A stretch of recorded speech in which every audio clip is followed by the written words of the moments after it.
सबसे पहले मैं अपनी बात शुरू करूं तो आज महाराष्ट्र के अंदर जो प्लेन हादसा हुआ है जिसमें वहाँ के उप मुख्यमंत्री जी का निधन हुआ है और उनके साथ 6 लोगों का निधन हुआ, उनको मैं अपनी शोक संवेदना व्यक्त करता हूं। आज कई दिनों से यूजीसी पर एक विवाद हो रहा है और यूजीसी का विवाद यहां से शुरू होता है कि सरकार पढ़ने वाले बच्चों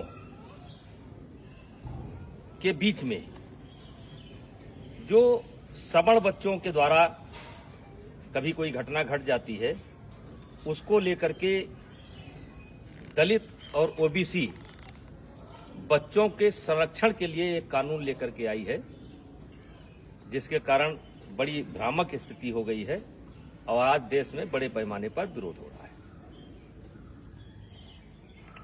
ये मेरे सामने कुछ बच्चे हैं, इसमें हमारे भी बच्चे हैं और दलित समाज और पिछड़े समाज लगभग हर समाज के बच्चे हैं।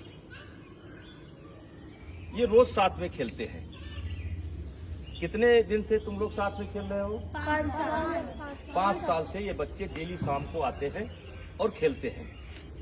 फिर इनको कोई नाश्ता पानी? हाँ, जैसे लड्डू मिठाई चाय आम मटर सीजनल, यानी जो घर पर रहता है वो ये लोग साथ में बैठ करके ये नाश्ता करते हैं।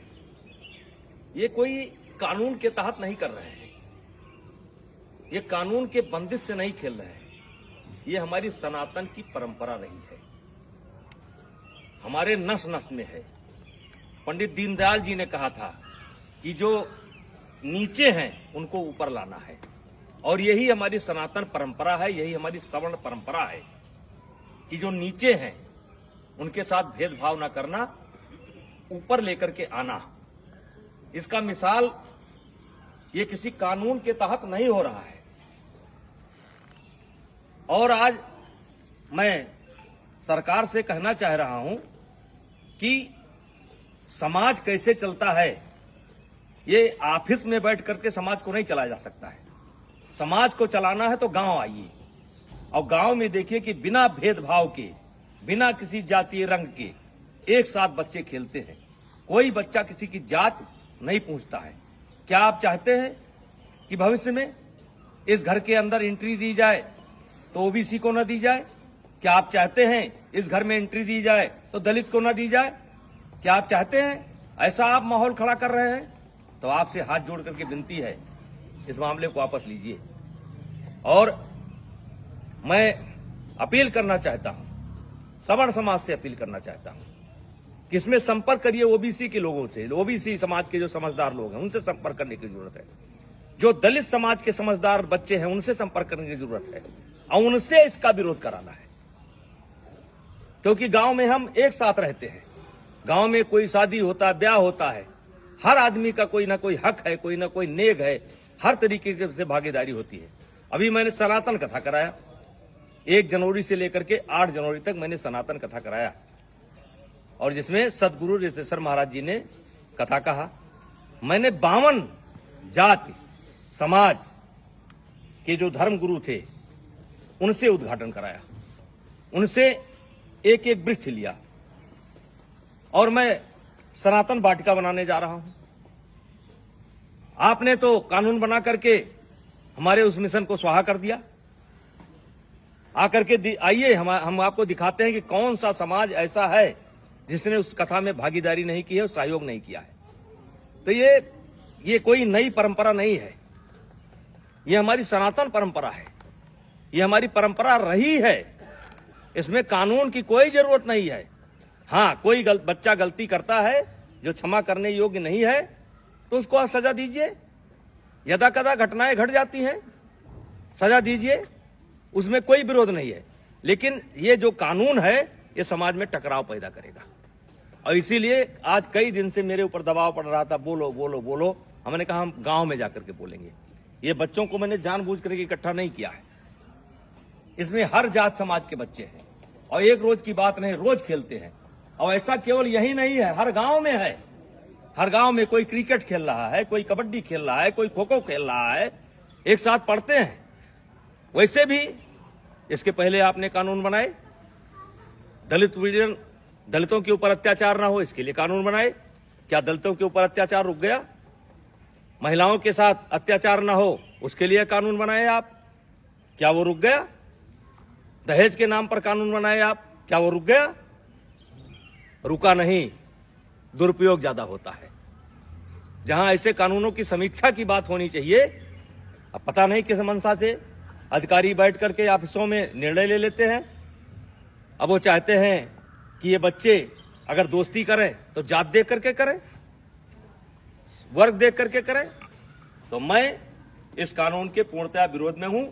अगर जरूरत पड़ेगी तो आंदोलन होगा, लेकिन आंदोलन में केवल क्षत्रिय नहीं होंगे, सनातन धर्म के मानने वाले सब होंगे, दलित भी होंगे, पिछड़े भी होंगे।